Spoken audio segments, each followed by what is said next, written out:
नमस्कार, आप देख रहे हैं हरियाणा न्यूज। मैं हूं आपके साथ विनय चौधरी। दिन भर आप सैकड़ों खबरें देखते हैं, उनसे रूबरू होते हैं, लेकिन इनमें से कुछ ऐसी चुनिंदा और गर्मा गर्म खबरें होती हैं जो कि दिन भर की सुर्खियां बनती हैं। और इन्हीं गर्मा गर्म खबरों को लेकर हम हाजिर हैं इस स्पेशल शो खबर गर्म में है।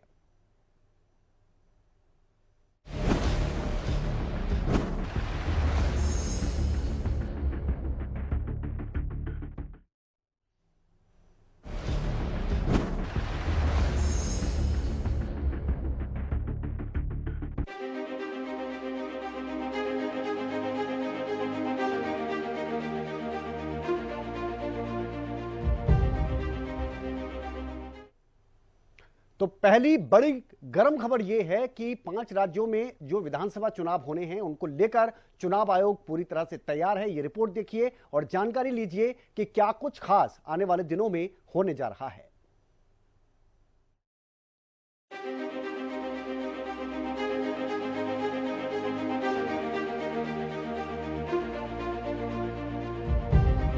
5 राज्यों में होने वाले विधानसभा चुनाव को लेकर चुनाव आयोग बिल्कुल तैयार है। इसके लिए चुनाव आयोग ने संभावित प्लान तैयार कर लिया है।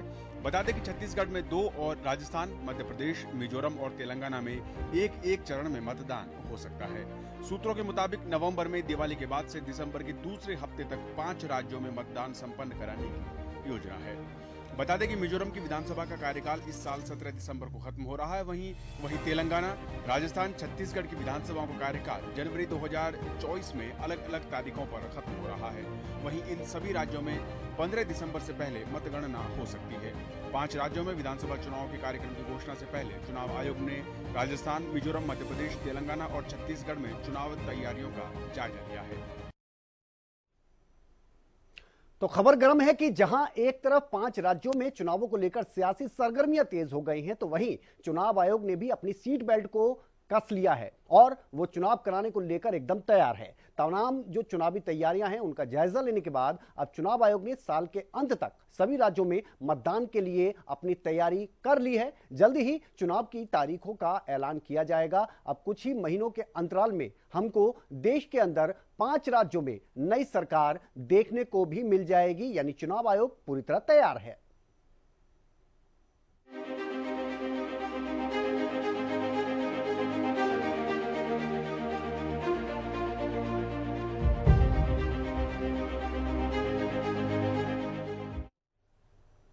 और बीजेपी के राष्ट्रीय अध्यक्ष जेपी नड्डा तेलंगाना के दौरे पर रहे। यहां पर वो विपक्ष पर जमकर बरसते नजर आए।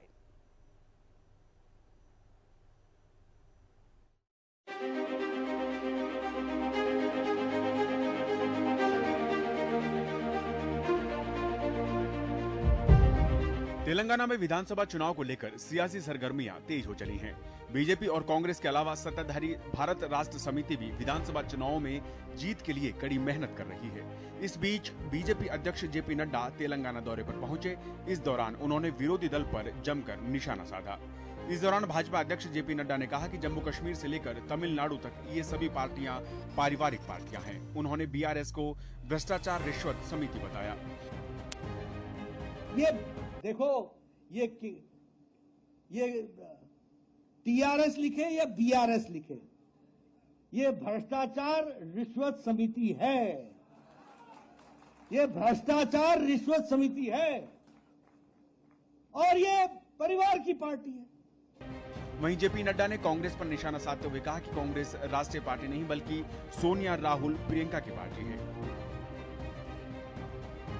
और अब कांग्रेस पार्टी भी कोई नेशनल पार्टी नहीं रह गई है। सोनिया, राहुल, प्रियंका बाकी। इसलिए मित्रों, ये याद रखो, the only political party now which is fighting as a national party is Bharatiya Janata party. दरअसल नड्डा यहां भाजपा राज्य परिषद बैठक के उद्घाटन सत्र को संबोधित करने पहुंचे थे। इस दौरान नड्डा ने पीएम मोदी के नेतृत्व में किए गए विकास कार्यों के बारे में बताया। तो खबर गर्म यह है कि जैसे जैसे 5 राज्य विधानसभा चुनावों की तरफ बढ़ रही हैं, देश में सियासी हलचल लगातार बढ़ती जा रही है। नेताओं के बीच वार पलटवार का दौर भी देखने को मिल रहा है। जब जहां जिसको मौका मिलता है वो कोई कोर कसर नहीं छोड़ना चाहता। ऐसे में जब एक कार्यक्रम में बीजेपी के अध्यक्ष तेलंगाना पहुंचे तो सभी राजनीतिक दलों पर उन्होंने जमकर सियासी तीर छोड़े और उन पर परिवारवाद का आरोप लगाते हुए बीजेपी को एकमात्र सही अर्थों में राष्ट्रीय पार्टी उन्होंने करार दिया है।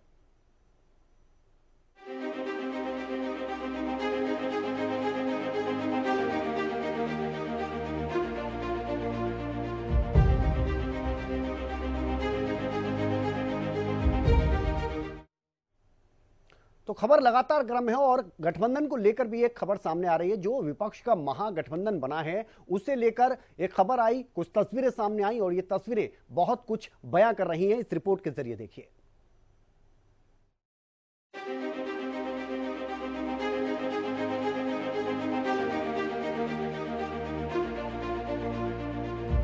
इंडिया गठबंधन के दो अहम घटक दलों के नेताओं को एक बार फिर साथ देखा गया। एनसीपी प्रमुख शरद पवार ने कांग्रेस के राष्ट्रीय अध्यक्ष मल्लिकार्जुन खड़गे और कांग्रेस नेता राहुल गांधी से दिल्ली में मुलाकात की। सूत्रों के अनुसार इंडिया गठबंधन की आगामी योजनाओं पर चर्चा करने के लिए एनसीपी प्रमुख ने मल्लिकार्जुन खड़गे और राहुल गांधी से मुलाकात की है। तीनों नेताओं ने मौजूदा राजनीतिक स्थिति और गठबंधन से संबंधित मुद्दों पर चर्चा की ताकि आने वाले विधानसभा और लोकसभा चुनाव में बीजेपी को मात दी जा सके। इस बैठक के बाद कांग्रेस अध्यक्ष ने अपने सोशल मीडिया अकाउंट पर ट्वीट करते हुए कहा कि हम हर चुनौती के लिए तैयार हैं और हम देश की आवाज को बुलंद करेंगे। बता दें कि आखिरी बार शरद पवार की मल्लिकार्जुन खड़गे और राहुल गांधी से मुलाकात 31 अगस्त और 1 सितंबर को मुंबई में हुई थी। तो इस मुलाकात के पीछे की कहानी को समझिए। अलग अलग राष्ट्रीय मुद्दों पर इंडिया गठबंधन में कई दलों के विचार परस्पर मेल नहीं खा रहे हैं। ऐसे में इस गठबंधन में कई दरारें भी नजर आने लगी हैं। ऐसे में इंडिया गठबंधन के दो शीर्ष दल के नेताओं की मुलाकात एक अच्छा संकेत भी दे रही है और अब देखना होगा कि इस मुलाकात के बाद आगामी चुनावी रणनीति को लेकर इंडिया गठबंधन में कितनी एक राय बन पाती है और कब तक बन पाती है।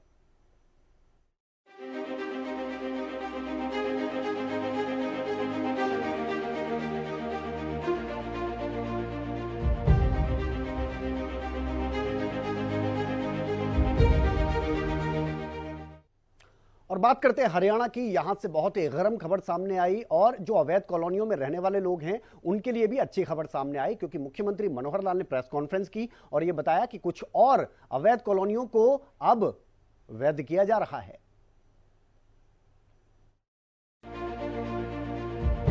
चंडीगढ़ में प्रेस कॉन्फ्रेंस के दौरान मुख्यमंत्री मनोहर लाल ने कहा कि सबसे पहले 685 कॉलोनियों को रेगुलर किया गया था। इसके बाद 449 को पक्का करने की घोषणा की गई थी। अब 193 यूएलबी और 110 टाउन एंड कंट्री प्लानिंग विभाग की अवैध कॉलोनियां हैं जिन्हें रेगुलर करने जा रहे हैं।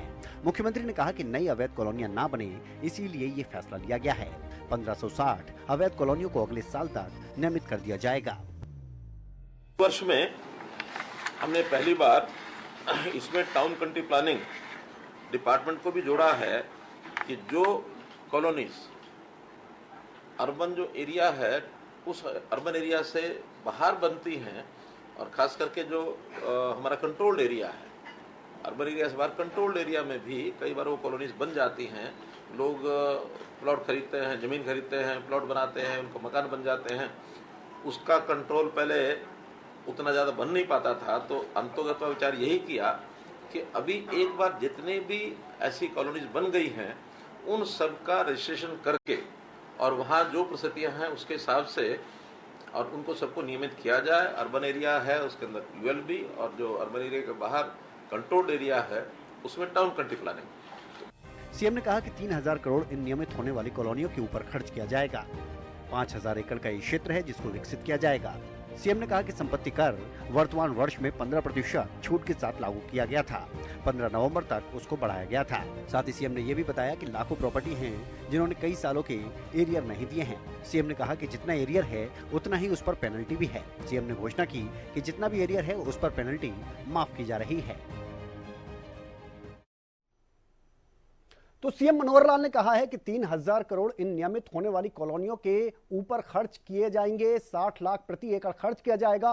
5,000 एकड़ का यह क्षेत्र है जिसको विकसित किया जाएगा। सीएम ने कहा कि संपत्ति कर है, वर्तमान वर्ष में 15% उस पर छूट दी जाती है और 15 नवंबर तक उसको बढ़ा दिया गया है। और इसके पीछे की बात को भी आप समझिए, जितनी भी अवैध कॉलोनियां बस रही हैं उनको ना बसने दिया जाए, इसके लिए लगातार अवैध कॉलोनियों को वैध किया जा रहा है।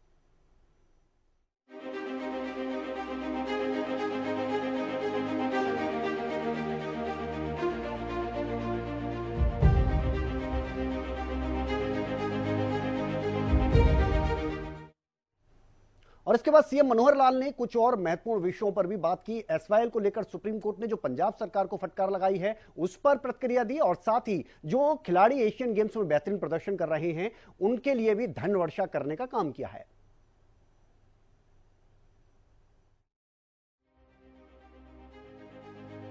मुख्यमंत्री मनोहर लाल ने एसवाईएल के मुद्दे पर एक तरफ सुप्रीम कोर्ट की टिप्पणी पर धन्यवाद किया तो दूसरी तरफ आम आदमी पार्टी पर भी निशाना साधा। सुप्रीम कोर्ट का बहुत बहुत आभारी हूँ, धन्यवाद करता हूँ। प्रश्न किसी पार्टी का नहीं है। एक सरकार के दो चेहरे, दो मुंही सरकार। प्रश्न तो ये है, वो तो पहले भी अकाली तो पहले भी ऐसे करे थे। वो तो एक स्टैंड अलग अलग है, पहले से आज का नहीं है। वहीं एशियन गेम्स में हरियाणा के खिलाड़ियों के बेहतरीन प्रदर्शन पर मुख्यमंत्री मनोहर लाल ने कहा 83 मेडल में से 22 हरियाणा के हैं और मेडल जीतने वालों के लिए धन वर्षा की भी घोषणा मुख्यमंत्री मनोहर लाल ने की। ये जानकारी अपने को है ही है कि हमने इनको जो गोल्ड मेडलिस्ट हैं उनको 3 करोड़ रुपया और जो रजत है 1.5 करोड़ रुपया, कांस्य 75 लाख रुपया और जो प्रतिभागी खिलाड़ी है जो नहीं भी कोई मेडल ले पाया तो भी उसको 7.5 लाख रुपया प्रति खिलाड़ी ये उनको राशि जो देते हैं, जो कि मैं समझता हूँ सर्वाधिक है। तो इस प्रेस कॉन्फ्रेंस में बड़ी चीजें क्या रही उनके बारे में आपको बताते हैं। एसवाईएल का मुद्दा क्योंकि लंबे समय से अटका हुआ है, लगातार अपने हक की मांग हरियाणा की तरफ से की जा रही है। सुप्रीम कोर्ट की टिप्पणी को इस विवाद में एक मील के पत्थर के तौर पर देखा जा रहा है और जिस पर हरियाणा के मुख्यमंत्री मनोहर लाल ने खुशी जताई है। वहीं खिलाड़ियों की अगर बात की जाए तो वो जो प्रदर्शन कर रहे हैं लगातार बेहतरीन, खासतौर पर एशियाई खेलों की अगर आप बात करेंगे तो वहां पर उन लोगों ने एक बार फिर से हरियाणा और देश का नाम अंतर्राष्ट्रीय स्तर पर रोशन किया है और इसीलिए उस पर मुख्यमंत्री मनोहर लाल ने कहा है कि एशियन गेम्स में चाहे कोई प्रतिभागी भी है, उसने अगर मेडल नहीं जीता है फिर भी उसको इनाम के तौर पर कुछ ना कुछ राशि दी जाएगी।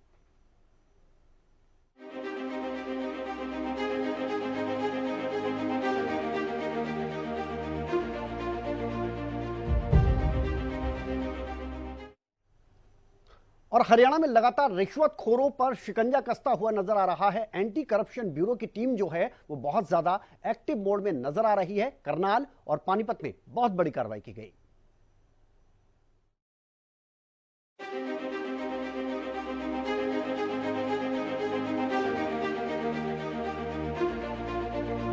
अंबाला के मुलाना के पटवारी जगदीश को रिश्वत लेते हुए रंगे हाथों गिरफ्तार किया गया।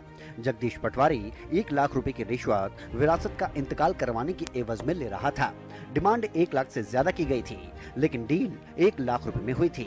जब 1 लाख रुपए पटवारी को दिए गए तब करनाल एंटी करप्शन ब्यूरो की टीम पहुंच गई और पटवारी जगदीश को रंगे हाथों गिरफ्तार कर लिया। वहीं दूसरा मामला पानीपत से सामने आया, जहां पर बापोली थाने के अंदर वाले डायल 112 के इंचार्ज और ड्राइवर को गिरफ्तार किया गया है। दरअसल उस इलाके में अवैध रेत की माइनिंग होती है।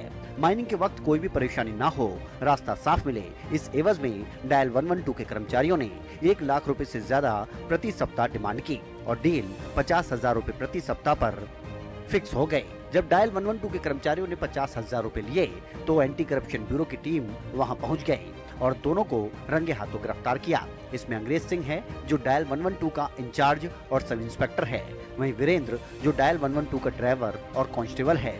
आरोपियों को गिरफ्तार किया गया है और कोर्ट में पेश कर रिमांड पर लिया जाएगा। पूछताछ की जाएगी कि इससे पहले किन किन मामलों में उन्होंने रिश्वत ली।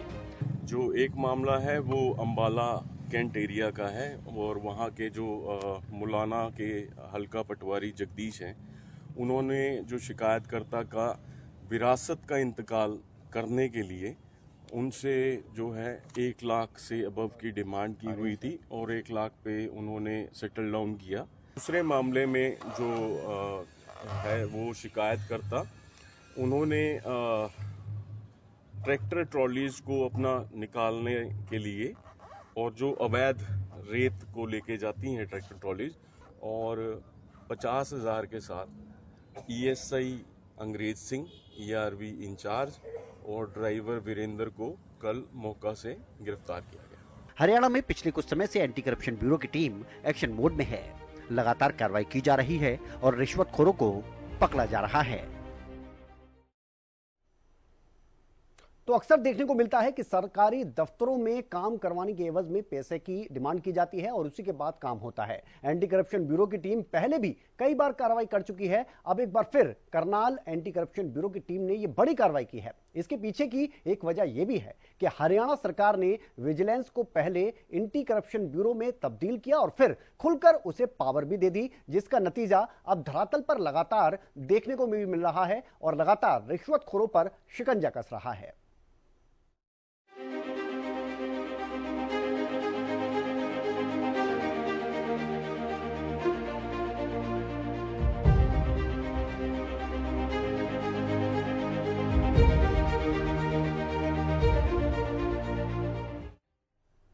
और गुरुग्राम में मोनू मानेसर के समर्थन में बहुत सारे हिंदू संगठन उतरकर आए हैं। इसके अलावा बहुत से अलग अलग लोगों ने भी प्रदर्शन किया और नाराजगी जताई है मामन खान को लेकर। साथ ही मोनू मानेसर की रिहाई की मांग की गई है।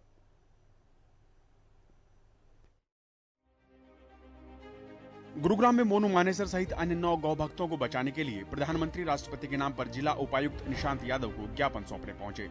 जिला उपायुक्त के न मिलने पर हिंदू संगठन के पदाधिकारियों ने एसडीएम को ज्ञापन सौंपा। उन्होंने नूह में हुए प्रकरण की जांच नेशनल इन्वेस्टिगेशन एजेंसी यानी NIA से कराने की मांग की है। हिंदू संगठन के पदाधिकारियों में विधायक मामन खान के खिलाफ भी गुस्सा दिखाई दिया। कुछ तुष्टीकरण के कारण मामन खान को जमानत दे दी गई है और हमारे मोनू भाई फिलहाल जो हमारे स्पेशल जो हम यहाँ पे इकट्ठे हुए सभी सनातनी, हमारे जो मोनू भाई हैं उनको जल्दी रिहा किया जाए और सीबीआई से मांग की जाए कि इसमें जिसने हत्या की है उनका नाम क्या है, जिन्होंने वहाँ पर 6 लोगों की हत्या करी है उनके नाम क्या है और उन्होंने FIR नंबर क्या है, अभी तो कुछ सामने नहीं आ रहा। बस गौरक्षकों में विधायक मामन खान के खिलाफ गुस्सा दिखाई दिया। गौ भक्तों का कहना है कि जब तक उनकी मांगों को नहीं मान लिया जाता तो वह चुप नहीं बैठेंगे। मोनू को अगर जमानत न दी गई तो जल्दी ही धर्म संसद का आयोजन किया जाएगा और हिंदू समाज सड़कों पर उतरने से परहेज नहीं करेगा। आपको बता दें कि मोनू मानेसर को नूह पुलिस ने पिछले दिनों सोशल मीडिया पर भड़काऊ पोस्ट डालने के आरोप में गिरफ्तार किया था। अदालत ने उसे जेल भेज दिया था, लेकिन मौके पर ही मौजूद राजस्थान पुलिस ने मोनू को नासिर और जुनैद हत्याकांड में ट्रांजिट रिमांड पर ले लिया था और अपने साथ राजस्थान ले गई थी। इस मामले में मोनू राजस्थान की जेल में बंद है। वहीं पटौदी में हुए एक मामले में मोनू मानेसर पर हत्या के प्रयास का आरोप है, जिसमें मोनू मानेसर को प्रोटेक्शन वारंट पर गुड़गांव लाया जाना है, लेकिन कोर्ट में पेश नहीं किया जा सका। अब 7 अक्टूबर को मोनू को प्रोटेक्शन वारंट पर गुड़गांव लाया जाना है।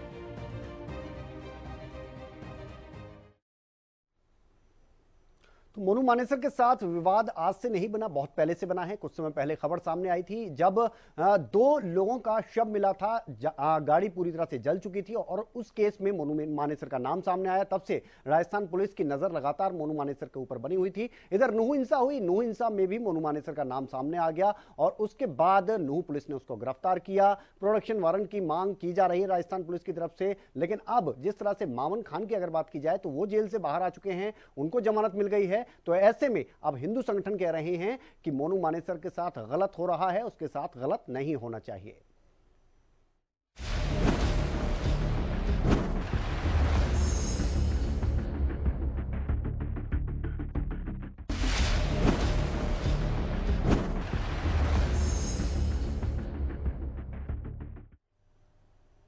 उधर महाराष्ट्र और पंजाब की बात की जाए तो यहां पर आग का तांडव देखने को मिला है और रह रहकर हमने पहाड़ी क्षेत्रों में तो देखा है कि आग की खबरें सामने आती हैं, लेकिन महाराष्ट्र और पंजाब से जब यह खबर सामने आई तो फिर सभी को परेशान कर रख दिया।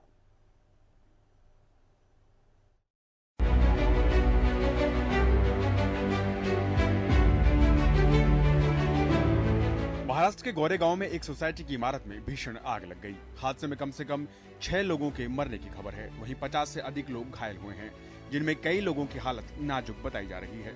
घायलों को इलाज के लिए पास के अस्पताल में भर्ती कराया गया है। 7 मंजिला यह इमारत गोरेगांव पश्चिम के आजाद नगर इलाके में स्थित है। दमकल विभाग की टीम को आग पर काबू पाने में करीब 4 घंटे का समय लगा। कारण इसका साफ दिख रहा है, पुराने कपड़े यहाँ पर गट्टे के गट्टे पड़े हुए थे, उसमें से आग निकली और जो मृत्यु हुई है वो सब धुएं के कारण हुई है। कमेटी मैंने ऑलरेडी तय कर ली है। ITI एक्सपर्ट रहेंगे, SRA, माडा, BMC, fire brigade, collector office सबके लोग रहेंगे। 15 दिन में कमेटी इंटरिम रिपोर्ट देगी। वहीं दूसरी तरफ पंजाब के अमृतसर में मजीठा रोड स्थित एक फार्मास्यूटिकल फैक्ट्री में आग लग गई। हादसे में एक महिला समेत कुल 4 लोगों की मौत हो गई। आग की सूचना मिलने पर फायर ब्रिगेड की टीम मौके पर पहुंची और आधा दर्जन गाड़ियों की मदद से आग पर काबू पाया गया। तो इन घटनाओं के पीछे की वजह समझिए। ज्यादातर सोसाइटी और कंपनियों में आगजनी को लेकर सतर्कता नहीं बरती जाती है। अलार्मिंग सिस्टम या तो होता ही नहीं या फिर खराब या दिखावे मात्र के लिए ही होता है। इन इमारतों की बनावट ही ऐसी होती है कि हादसा होने पर लोग बाहर तक नहीं आ पाते, जिसकी वजह से आए दिन इस तरह के हादसे खबरों और सुर्खियों में बने रहते हैं। शासन प्रशासन को इस तरह की लापरवाही पर तुरंत लगाम लगाने की जरूरत है।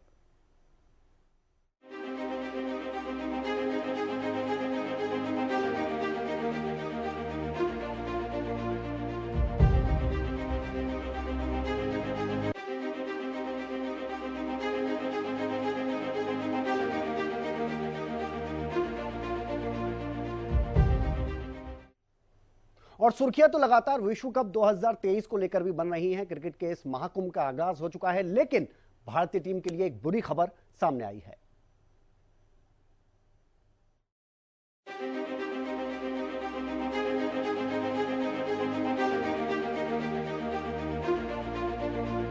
भारत का पहला मैच ऑस्ट्रेलिया से है। ये मुकाबला रविवार को चेन्नई में खेला जाएगा। इससे ठीक पहले भारतीय फैंस के लिए एक बुरी खबर सामने आई। शुभमन गिल डेंगू पॉजिटिव हो गए हैं। वो डेंगू की वजह से प्रैक्टिस के लिए भी नहीं गए। अब भारत के लिए ओपनिंग को लेकर संकट है। अगर शुभमन गिल फिट नहीं हुए तो केएल राहुल और ईशान किशन में से किसी एक को मौका दिया जा सकता है। शुभमन ऑस्ट्रेलिया के खिलाफ पहले मैच से बाहर हो सकते हैं। अगर शुभमन गिल ऑस्ट्रेलिया के खिलाफ मैच में पहले फिट नहीं हुए तो भारत रोहित के साथ किसी और खिलाड़ी को मौका देगा। ऐसी स्थिति में भारत के पास 2 विकल्प हैं। पहला विकल्प विकेटकीपर बैटर केएल राहुल का है, वहीं दूसरा विकल्प ईशान किशन का है। राहुल के पास बड़े मैचों में खेलने का अनुभव है, वहीं ईशान अभी राहुल के मुकाबले कम अनुभवी हैं। लिहाजा अनुभव के आधार पर राहुल को ओपनिंग का मौका दिया जा सकता है। मौजूदा समय में देखा जाए तो शुभमन गिल से बेहतर ऑप्शन ओपनिंग के लिए टीम इंडिया में कोई नजर नहीं आता। हालांकि ऑस्ट्रेलिया के खिलाफ रोहित शर्मा ने एक प्रयोग किया था और वॉशिंगटन सुंदर को ओपनिंग करवाई थी, लेकिन वो प्रयोग ज्यादा सफल नहीं रहा। अब शुभमन गिल के बीमार होने के पीछे बुरी खबर क्यों है, इसको समझिए।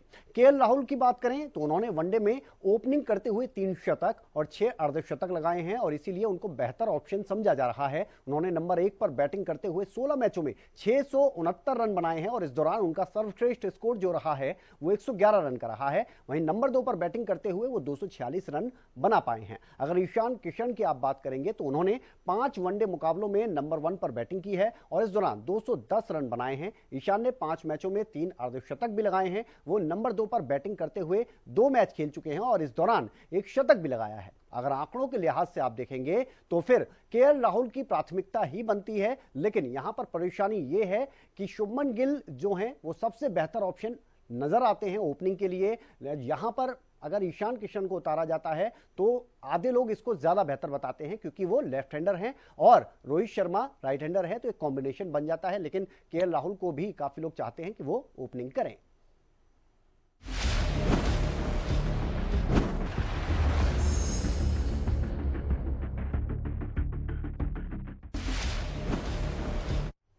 तो ये वो तमाम खबरें रही हैं जो कि दिन भर की सुर्खियां बनी हैं और इन्हीं खबरों को लेकर आज हम अपने स्पेशल शो खबर गरम में हाजिर हुए। फिलहाल इस खास शो में इतना ही। एक ब्रेक ले रुक रहे हैं, जल्द लौटते हैं।